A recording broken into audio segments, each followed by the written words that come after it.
Bimisis Karaig. Patay na, wala na. Kaya pala lagi siya pag lumalabas tayo, ayaw niya maambunan. Lagi naka-jacket, baka mahamugan. Ilan ba yan? May isang buwan na ba yan? Ina, soon to be Mrs. Karaig. Ina, Bindok calling, mamanhikan na. Oh.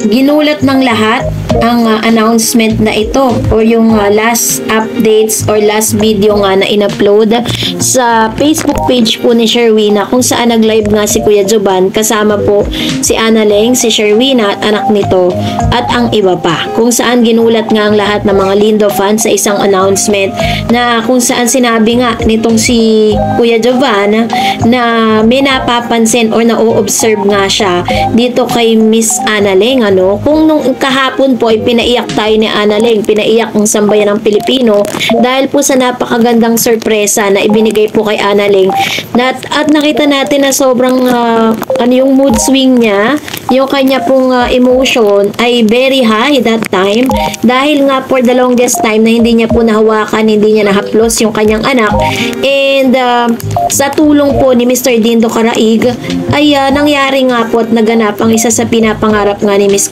Annaleng, ang makapiling panandalian ng kanyang anak. Although talagang wala po si Dindo Karaig that time, ay naibahagi na nga po ni Dindo yung kanya pong ibinigay ng kusa dito kay Annaleng. Kusa niyang binigay yon dahil wala naman pong nag-utos sa kanya, but it was came from the heart of Dindo Karaig. Nakita natin na sobrang emosyonal ang isang Annaleng, at talagang namaga po yung kanyang mga mata that time. So, ano kaya yung mga sinasabi ngayon ni Kuya Jovan? Kasi sabi po niya doon sa video na parang tinatawagan niya si Mr. Dindo Karaig dahil po sa mga nakikita niyang mga parang senyales ng pagkabuntis nga nitong si Miss Annaleng. Pero kung susuriin ninyo at kung talagang nanonood kayo ng mga live nitong si Dindo Karaig at si Annaleng, makikita naman natin doon na parang hindi pa rin pumapayag si Annaleng na talagang makipagsiping dito kay Mr. Dindo Karaig kasi maraming beses na nga po nilang ina-attempt. Pero syempre, hindi naman natin sila kasama ng 24 oras. Diba? May 24 hours na magkasama sila at magkatabi matulog. So, possible kaya na talagang buntis na nga si Annaleng. Pero sabi ng mga fan, buntis man o hindi si Annaleng ay maraming sasaya. Pero, tingin naman or parang sa observation po natin ay talagang nag-glowing itong si Annaleng. Malaki po yung kanyang changes ng kanyang itsura.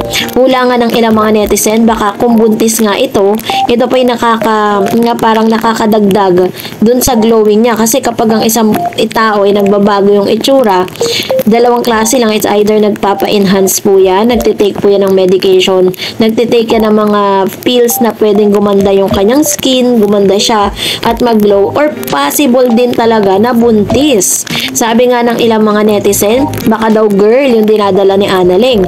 And then, may mga times din po na talagang naka-crop top si Annaleng at makikita mo talaga na parang labas yung kanyang tiyan at medyo lobo na. Pero pinagtatakan ko kasi may mga pagkakataon na umiinom pa si Annaleng, diba? No, nag-good time po sila sa iba't ibang lugar. Nagbakasyon po sila ng ilang weeks and umiinom pa po siya doon. Tapos, marami pa siya mga bagay na ginagawang bawal sa isang buntis.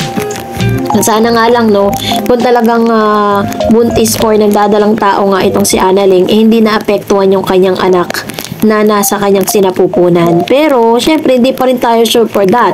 Baka mamaya pinaprank lang tayo ni Kuya Jovan patungkol sa issue na to. Kasi nakita nila na dumuduwal itong si Annaleng. Tapos, may mga pagkakataon din daw na parang si Annaleng ayaw niyang nahahamugan. Lagi pong ganun. So, panoorin pa natin itong video updates po na ito. Ayan na po, guys. Nananawagan na po ako. Nananawagan na po ako kay Dindo Karaig. Panagutan mo si Annaleng. Dumuduwal na. Dumuduwal na po si Annaleng. Ay, hindi na pala. Ito yung original video and audio nga na kung saan nagdadrive nga si Kuya Joban at napansin niya na parang may kakaiba kay Analing during those times na sila'y nagbabiyahe. Kaya po talagang they conclude na baka nga nagdadalang tao na ito at tinatawagan po nila ang pangalan nitong si Dindo Caraig. So, true man po ito or hindi, ang mahalaga masaya sila, 'di ba? Ang mahalaga, ang alam ko po na kung mangyayari man 'yan ay hindi naman po 'yan tatakbuhan ni Dindo Caraig dahil mas maganda yung future na maibibigay ni Dindo Caraig para kay Analing. And I know na she can or he can still protect Analing from those bashers na pwede pong mambash sa kanya kung totoo nga ang mga chismis na ito. So abangan na lang natin yung kanila pong grand na pag-amin sa publiko patungkol sa isang sensitibong bagay na ito. Pero we are so happy na makitang happy si Analing. Analing.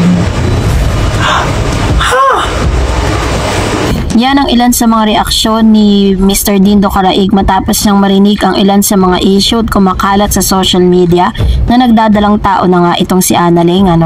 Dahil dito ay sa kanyang recent vlog, nilinaw niya po yung issue na to para po talagang hindi na po masyadong maging sensationalize yung issue na ito at meron po siyang nilinaw at clear out dito sa bagay na ito. Panoorin muna natin ang isa sa mga statement na nag-trigger po sa tao kung bakit po naisipan ng marami na siya ay buntis nga. Panoorin natin. Soon to be Mrs. Caraig. Ayan na po, guys. Nananawagan na po ako kay Dindo Caraig. Panagutan mo si Analing. Dumuduwal na. Sa isang live video clip nga na mula sa live video ni Sherwina kung saan nag-live sila kagabi, nabanggit ito ni Joban David Production na itong ang si Miss Analing daw di umano ay nagdadalang tao na at tumuduwal doon po sa loob ng sasakyan. So dahil dito nag-circulate po ang news na ito at ito ang reaction ni Dindo. Panoorin natin.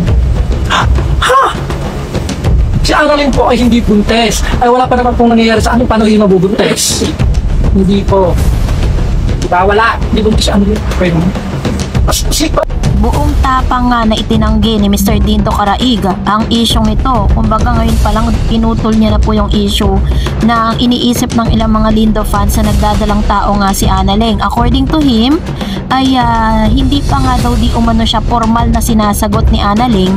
At the same time, ni wala pa pong nangyayari sa kanilang dalawa. Bakit naman daw mabubuntis si Analing? Kasi katulad ng sinabi ko po sa inyo sa last update natin, nakaka-upload lang natin, is na malaki ang hindi malaki yung possibility na hindi totoo yung balita na yon dahil sa dami po ng mga ginawa ni Analing that will cause them to miscarriage, diba?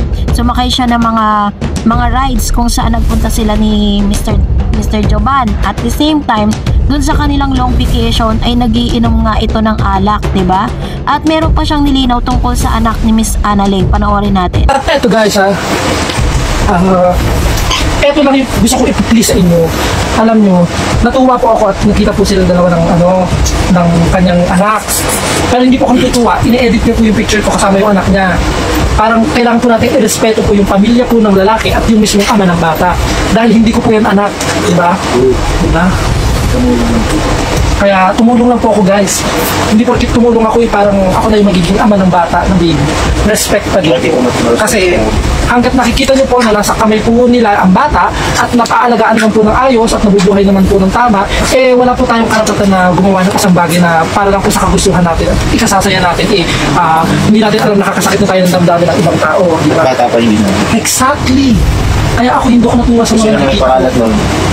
May mga, hindi ako natutuwa pero hindi ko sila sinisisi kasi yun yung gusto nila. Gusto ko lang itama at iparating sa kanila na mali yung ginagawa nila kasi merong tatay at may tumatay yung tatay dun sa anak nila. Siyempre, kumbaga para kung talagang kami at kami magiging mag-asawa ni Analing, nirespeto ko kung halimbawa nasa kanya yung anak niya, hindi ko pa rin ilalagay yung apelyido ko dun sa anak niya kung ipapapalit namin. Kasi nirespeto ko pa rin ang tunay na ama ng bata. Diba? Because that is the one most important thing to one person. You need to respect. Hindi na respeto. Hindi mas dito. At ako, okay na yung nag-edit kayo na parang nagkita sila, yung parang gano'n yung edit na gano'n. Huwag nila ako isama kasi ayaw ko nang himasukin yung gano'n niya sa buhay. Gano'ng relasyon niya sa kanyang anak. Ayaw ko nang maghimasok. Okay na yung hinihimasukan ko yung puso ni Analing. Hindi yung sabi ko sa'yo, huwag kang makulit. Deres. Ayaw ko na yung parang hihimasukan ko pa yung baby, yung ex niya, diba? Okay na yun. Importante sa akin si Analing. Okay? No? Kaya, respeto natin ang ama ng bata at yung pamilya ng ama ng bata. Basta ako, wala akong pakialam sa lahat. May pakialam ako kay Analing. Diba? Pero hanggat nakita ko na parang pinagtatabuyan, syempre, alam ko hindi nangyayari yun. Doon ako mangingialam, syempre. Ituturing ko naman pong anak. Tuturing ko naman pong tunay na anak ang sayo ng bata, ang baby. O, diba? Pero hanggat nakikita niyo po na maganda at nabubuhay po ng tama at malikot na naman ang iyong paa, may tatali ito. Doon po tayo, diba? Kaya, respeto po tayo sa pamilya po. Okay? Ganon. Namamanhik si Mr. Dindo Caraig sa lahat ng mga Lindo fans na nag-e-edit ng kanyang mga photos and videos kung saan hindi niya po nagustuhan ng isang edited pictures na kung saan kasama nila yung anak ni Miss Analing. According to him, ay hindi po niya nagustuhan yung mga ganitong klase ng mga photos dahil bilang respeto na rin sa totoong tatay nga ni Miss Analing. According to Mr. Dindo Caraig, ginawa niya lang po ang lahat ng yan para po dito po kay Analing na gusto niyang sumaya at bigyan ng malaking sorpresa. Tinupad niya lang yung kanyang ipinangako. But it doesn't mean na aakuhin niya na yung pagiging tatay nga nito sa kanyang anak dun sa kanyang ex-partner. So, dapat po malinaw po sa ating lahat yan. Well, kung nagustuhan mo ang video na ito, huwag mo kalimutan mag-like, mag-share, at mag-subscribe, at i-follow mo na rin ang aking Facebook page, Dareds TV. And also, I have my TikTok account, which is Dareds TV. Pwede nyo rin po akong i-follow doon. Thank you for watching, guys. God bless everyone!